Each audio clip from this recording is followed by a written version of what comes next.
Okay, good evening. We're back with First Kings, chapter 2. David's final instructions to Solomon.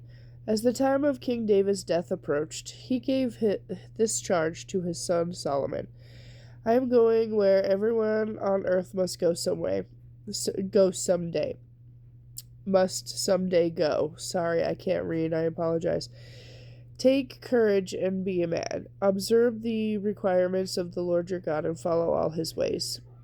Keep each of the laws, the commands, regulations, and stipulations written in the law of Moses, so that you will be successful in all you do and wherever you go.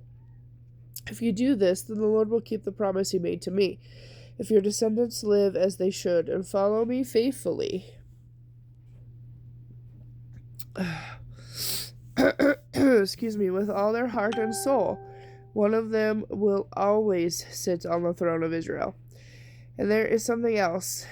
You know that Joab, son of Zerah, murdered my 2 army commanders, Abner, son of Ner, and Amasa, son of Jether. He pretended that it was an act of war, but it was done in the time of peace, staining his belt and sandals with the blood of war. Do with him what you think is best, but don't let him die in peace. Be kind to the sons of Barzillai from Gilead. Make them permanent guests of the king, for they took care of me when I fled from your brother Absalom. And remember Shimei, son of Gera, the Benjamite from Bahurim. He cursed me with a terrible curse as I was fleeing to Mahanam. When he came down to meet me at the Jordan River, I swore by the Lord that I would not kill him. But that oath does not make him innocent. You are a wise man, and you will know how to arrange a bloody death for him. Then David died and was buried in the city of David. He had reigned over Israel for 40 years, 7 of them in Hebron and 33 in Jerusalem. Solomon succeeded him as king, replacing his father David, and he was firmly established on the throne. Solomon established his rule. One day, Adonijah, whose mother was Haggith, came to see Bathsheba, Solomon's mother. Have you come to make trouble? She asked him. No, he said. I come in peace. In fact, I have a favor to ask you. What is it? She asked. He replied, As you know, the kingdom was mine. Everyone expected me to be the next king. But the tables were turned, and everything went to my brother instead, for that is what the Lord wanted. So now I have just one favor to ask you. Please don't turn me down.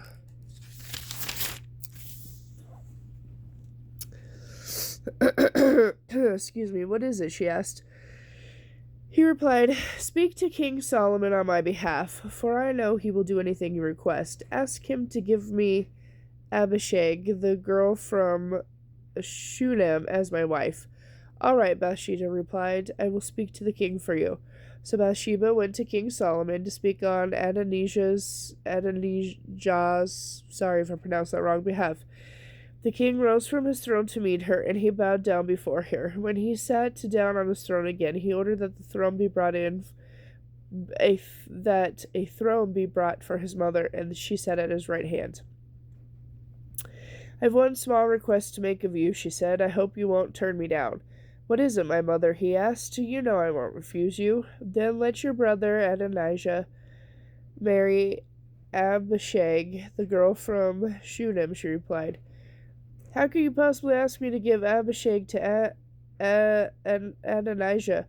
Solomon demanded. You might as well be asking me to give him the kingdom. You know that he is my older brother, and that he has Abiathar the priest and Joab son of Zerah on his side.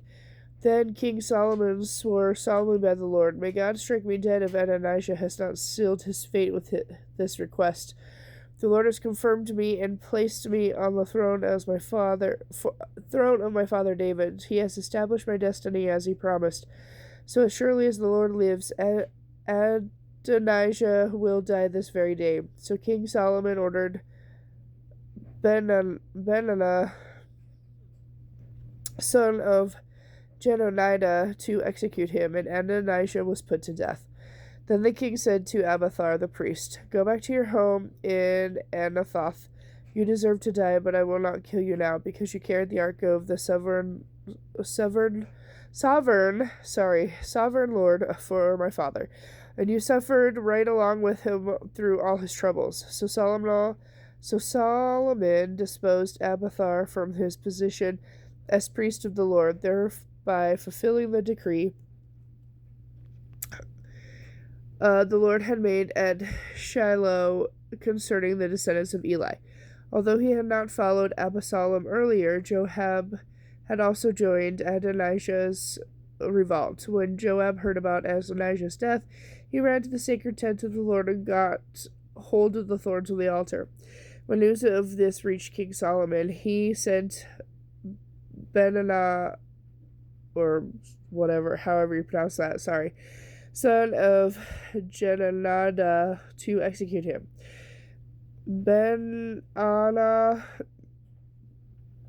went into the sacred tent of the Lord and said to Joab, "The king orders you to come out." But Joab answered, "No, I will die here." So Benaiah returned to the king and told him that what Joab had said.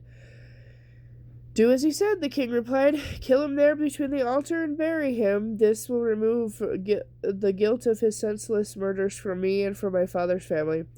Then the Lord will pay him for the murders of the two men who were more righteous and better than he. For my father was no party to the deaths of Abner, son of Ner, and commander of the army of Israel, and Amasa, son of Jether, commander of the army of Judah. May Joab and his descendants be forever guilty of these murders, and may the Lord grant peace to David and his descendants and to his throne forever." So Benaiah, son of Jehoiada, returned to the sacred tent and killed Joab, and Joab was buried at his home in the wilderness. Then the king anointed Benaiah, however you pronounce it, to command the army in place of Joab, and he installed Zadok the priest to take the place of Abiathar.